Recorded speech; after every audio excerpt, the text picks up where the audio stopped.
Mi héroe, el abuelo. Un título escueto pero adecuado para representar esta historia, ya que relata cómo la imagen que Bart tenía sobre Abraham cambió al conocer su emocionante pasado. Eso sí, palidece en comparación al nombre original, que suena a un cómic de aventuras o terror. El rabioso Abe Simpson y su nieto quejumbroso en La maldición de los peces del infierno voladores. Humberto Vélez se hubiera quedado sin aire al leerlo en la apertura. O tal vez no. Ese título resalta un cambio en el nombre del escuadrón del abuelo. En principio se llamaba Fighting Hellfish o Peces del Infierno Combatientes, como se aprecia en la carta que recibe o en la tumba de sus miembros. En algún momento la producción lo cambió a Flying Hellfish o Peces del Infierno Voladores. Pudieron justificarlo diciendo que Abraham en su senilidad confundió los nombres, pero no lo hicieron. Por aquí los llamamos Peces del Infierno y en España Escuadrón del Pez Volador. Ambos doblajes simplificaron el nombre y con toda razón. Dado que el logo fue diseñado antes del cambio, no hay nada que lo indique, como unas alas en el pez o algo así. ¿Alguno de ustedes tiene ese logo tatuado? Si le muestran ese tatuaje a alguien y este no responde "sandeces gráficas", no merece ser tu amigo. Esta historia fue inspirada por hechos verídicos. Es sabido que los nazis robaron arte de los territorios que invadieron, pero en los 90 hubo un creciente número de noticias sobre el caso opuesto. Arte tomado por soldados estadounidenses en territorios europeos durante la guerra, el cual fue devuelto como un acto de buena voluntad o para evitar un incidente internacional. El abuelo era el protagonista perfecto para esta trama, ya que insinuaron su pasado militar cuando le ayudó a Bart a desquitarse de Nelson presentándole a Herman, o su tiempo como artista de cabaret intentando seducir a Hitler, algo que inmediatamente admitió que no era del todo cierto. Pero aquí solidificaron su rol más allá de ser un viejo olvidadizo e iracundo. Es el día de llevar a los abuelos a la escuela, otra de esas cosas propias de los gringos, aunque siempre que lo digo hay alguien que comenta "en mi escuela hacíamos eso", y Abraham se vuelve el centro de atención con su cháchara incoherente. ¿Por qué se comporta así? Es fácil deducirlo al compararlo con los otros abuelos. El de Milhouse vive en una casa rodante y volvió a casarse. Me pregunto si con una mujer de lentes gruesos, cejas pobladas y nariz prominente. Y el de Nelson sigue ejerciendo como juez a su edad.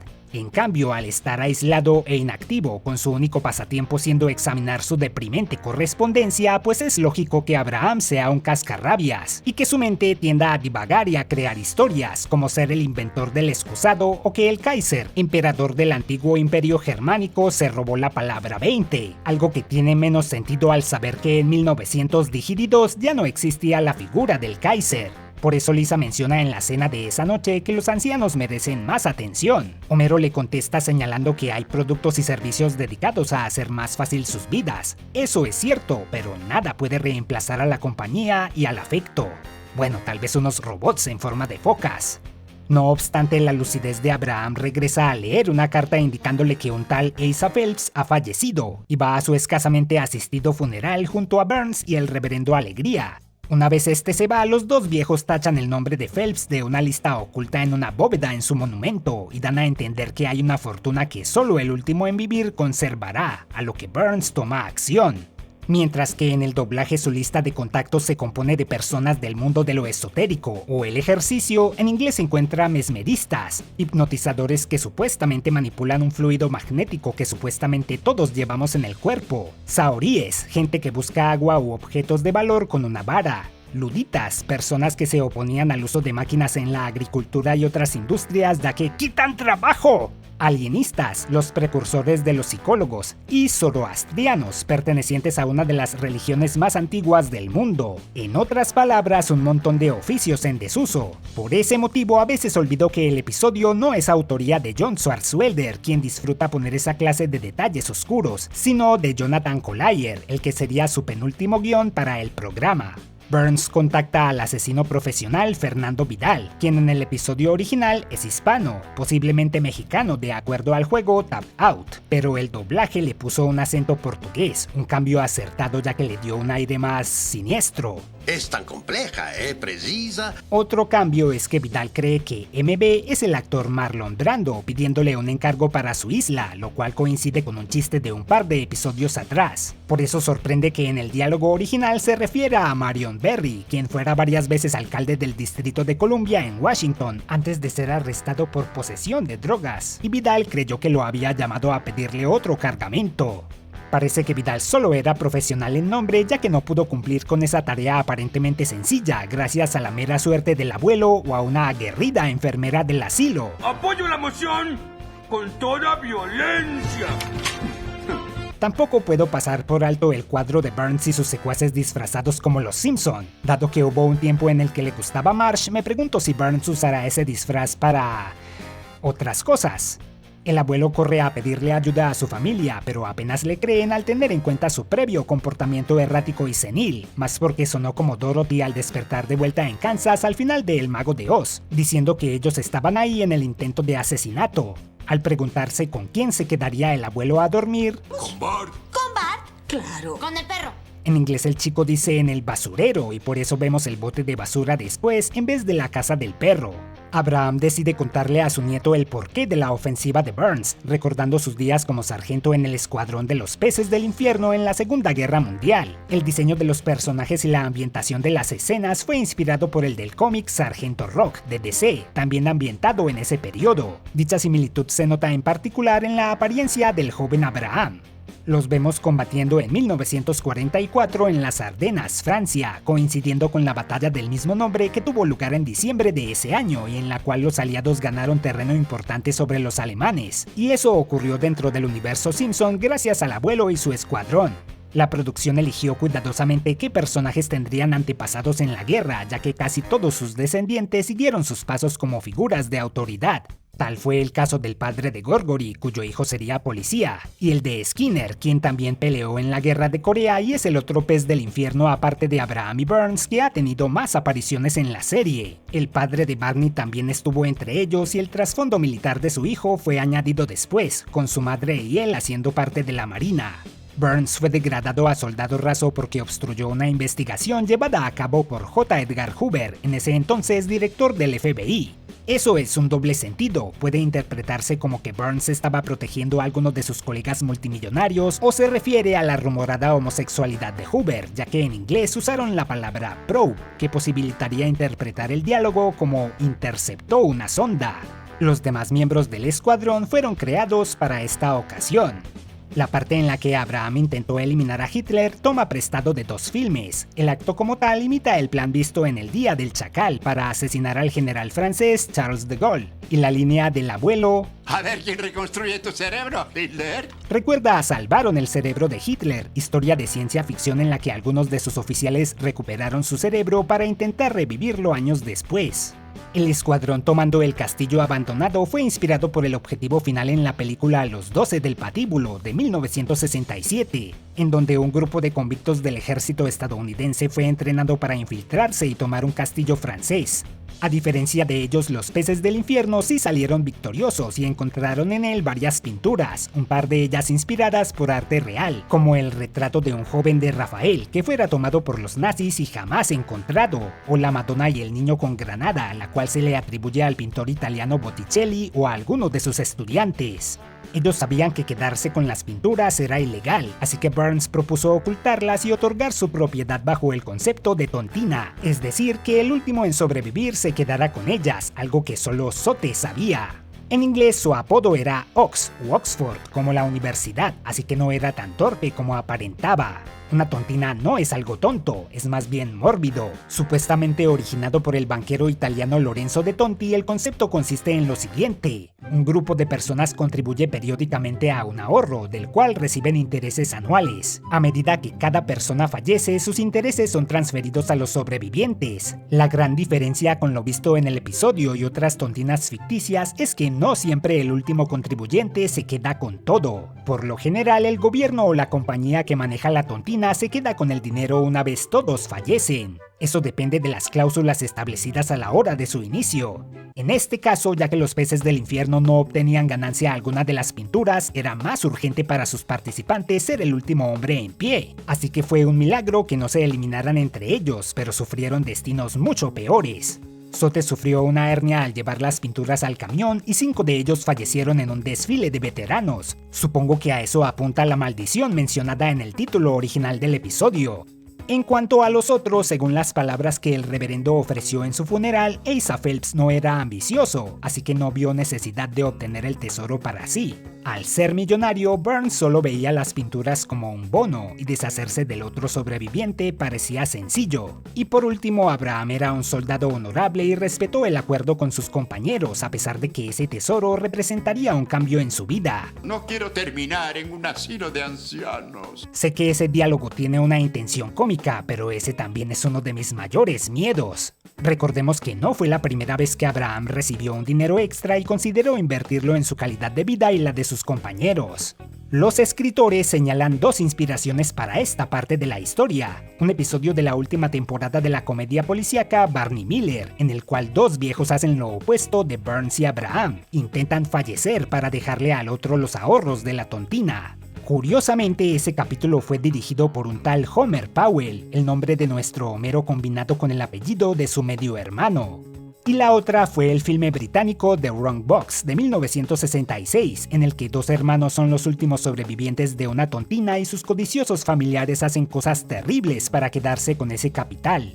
Bart no cree en las sandeces del abuelo hasta que Burns irrumpe en la casa para apoderarse de su llave. El millonario en el doblaje se despide diciendo que el tiempo es parné, con esa última palabra siendo una forma de referirse al dinero, la cual solo he escuchado en este episodio, la verdad. En inglés dice el tiempo es monnaie, juego de palabras con el apellido de ese pintor francés y money. Un tema de discusión entre los escritores fue el método que el viejo usaría para ingresar. Luego de sugerir varias opciones más lógicas o estratégicas, simplemente hicieron que rompiera la pared y entrara con un elevador de brazo, lo cual sonaba ridículo en papel.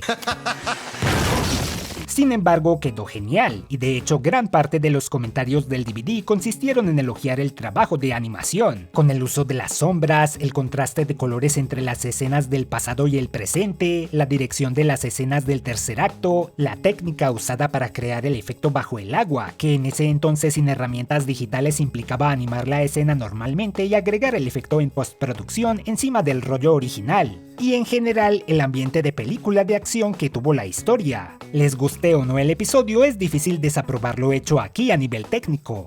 La estatua revelando la ubicación del tesoro se asemeja a la parte de Cazadores del Arca Perdida cuando Indiana Jones usa el bastón de Ra para localizar el arca, con ambas escenas usando una banda sonora muy épica.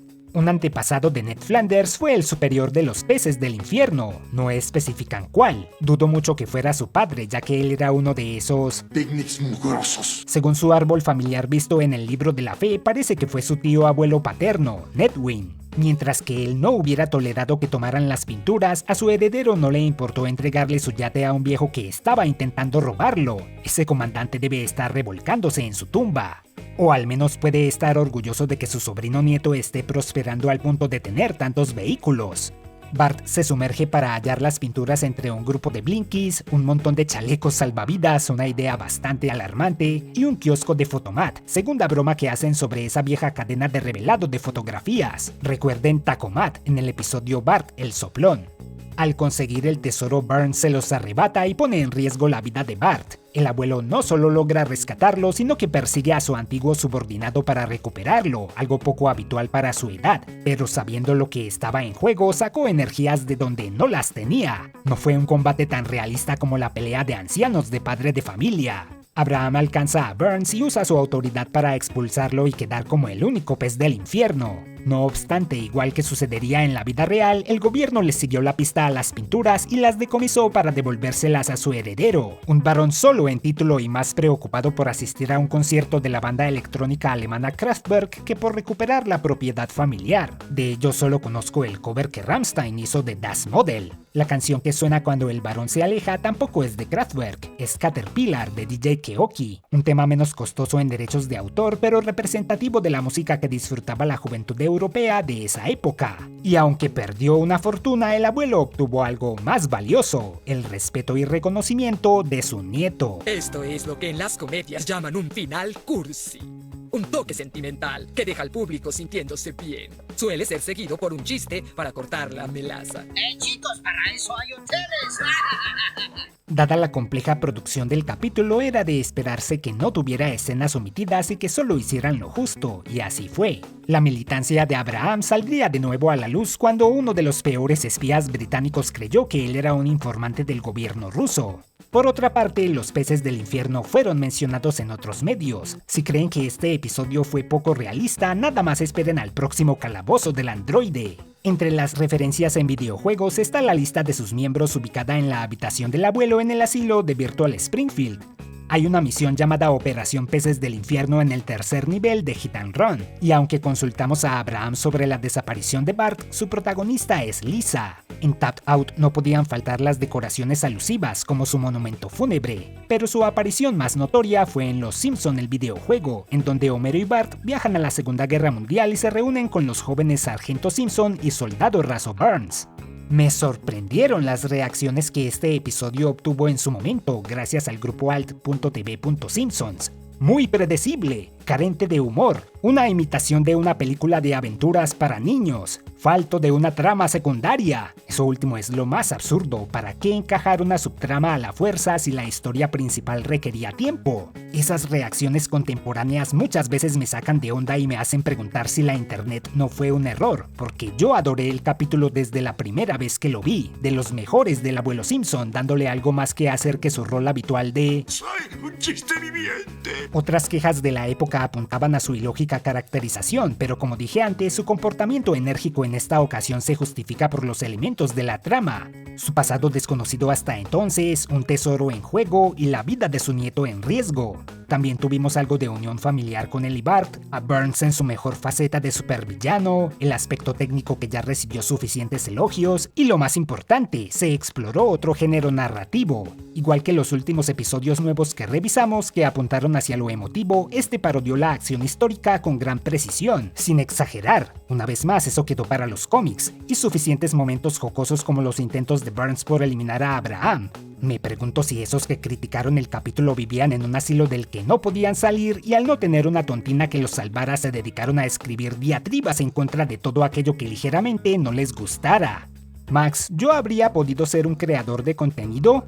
Tú eres un pillete con muchas agallas, actitud altanera, educación de 4º grado. Podrías haber sido TikToker. Solo estoy bromeando, gente. Pueden ver lo que se les antoje sin que nadie los juzgue. Igual los usuarios de TikTok no ven estas cosas. En el tiempo que toma ver un video de estos pudieron consumir 20 o 30 cosas que apelan a su nivel de atención. Bueno, ya eso fue lo último. Los miembros están apuntados automáticamente a una tontina. El último en sobrevivir se quedará con el canal. Si ven a alguien similar a Fernando Vidal acechándolos es una mera coincidencia.